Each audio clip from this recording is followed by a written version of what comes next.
Good day, beautiful people. Welcome back to POV Politics, your go-to source for unfiltered political news coverage. I want to start off with a trigger warning. For the people that don't like intellectual conversations, feel free to skip past the video and have a blessed day. For those who like facts and a little context behind the noise in the media, stick around. So, today we're exposing the disturbing line connecting past police brutality, racial profiling, and today's immigration crackdowns. Let's start with the flashpoint that shook the nation. In March 1991, a black man named Rodney King was brutally beaten by Los Angeles police officers after a high-speed chase. The entire incident was captured on home video, grainy, raw, but undeniable. It showed multiple officers kicking, stumping, and striking King over 50 times with batons as he laid on the ground. 2 weeks after Rodney King was brutally beaten by LAPD officers, 15-year-old Latasha Harlins walked into a liquor store in South Central LA. She had $2 in her hand, a bottle of orange juice, and she never walked out. The store clerk, a Korean immigrant, accused her of stealing. There was a struggle. Latasha turned to leave, and as she was leaving, the clerk shot her in the back of the head. Then came April 29th, 1992. The 4 LAPD officers who beat Rodney King were found not guilty.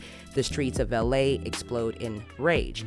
After 60 lives lost, thousands of businesses destroyed, many Korean-owned, the anger wasn't random. It was rooted. As one activist put it, Latasha Harlins was the spark and Rodney King was the fuel. But the seeds were planted earlier. In 1968, Terry versus Ohio gave police the green light to stop and frisk based on a reasonable suspicion. By the early 2000s, New York City was stopping over 600,000 people a year, mostly black and Latino. In 2013, under President Obama, a federal judge ruled it unconstitutional. The Floyd versus City of New York. They stated this was racial discrimination. So, what does this have to do with immigration today? So let's fast forward to 2025 under Trump's second term. ICE isn't just watching the border, it's everywhere. Parking lots, job sites, and city corners. They're so-called worst of the worst.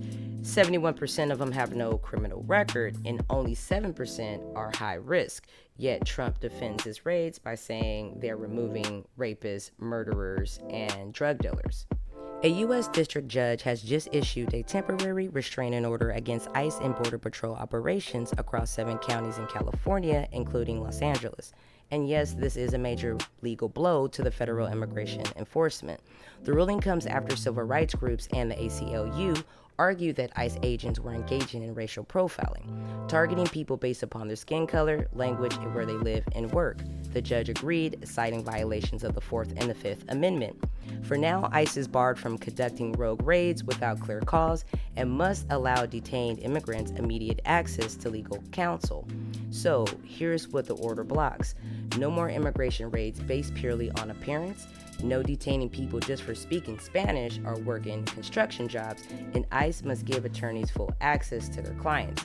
If not, this is clear violation of the 4th and the 5th Amendment for unreasonable search and seizure and denial of due process. But this isn't new for Trump, it's a pattern. Back in 2016, during his first presidential campaign, Donald Trump openly praised stop and frisk, calling it tremendously effective.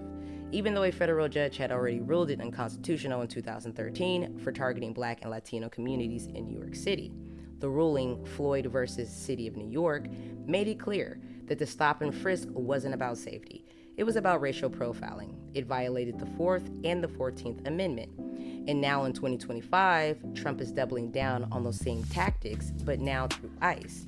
Instead of patrolling the streets, they're patrolling and targeting workplaces, neighborhoods, and hospitals, and focusing on people's appearance and language and where they live. And let me not expose Congress.